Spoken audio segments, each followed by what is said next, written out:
சுமை தூக்கிய குதிரையும் கழுதையும். ஒரு வியாபாரி தன்னிடம் இருந்த குதிரை மற்றும் கழுதை இரண்டின் மீதும் மூட்டைகளை ஏற்றிக்கொண்டு சந்தைக்கு சென்றான்.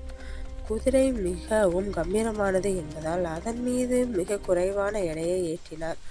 ஆனால் கழுதையின் மீது அதன் சக்திக்கு மீறிய அதிகப்படியான மூட்டைகளை ஏற்றிவிட்டார். வெயிலில் நீண்ட தூரம் நடந்ததால் கழுதை மிகவும் களைப்படைந்து விட்டது. என் நண்பா, என்னால் இதை சுமை தாங்க முடியவில்லை.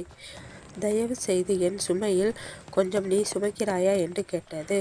ஆனால் குதிரையோ, சுமை தாங்குவது உன்னுடைய வேலை, என்னுடைய வேலை கிடையாது என்று கூறியது. பாரம் தாங்க முடியாமல் கழுதை மயங்கி விழுந்து இறந்து போனது.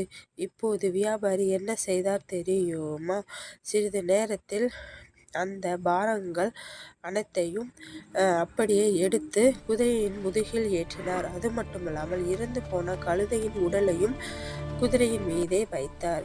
இப்போது குதிரை வருத்தத்துடன் நினைத்தது, அன்று நான் கழுதைக்கு சிறிய உதவி செய்ததால் இன்று முழு சுமையும் நான் சுமக்க வேண்டிய தேவையில்லை என்று நினைத்தது. நீதி என்னவென்றால், பிறருக்கு ஆபத்தில் உதவும் குணம் நமக்கே பாதுகாப்பு.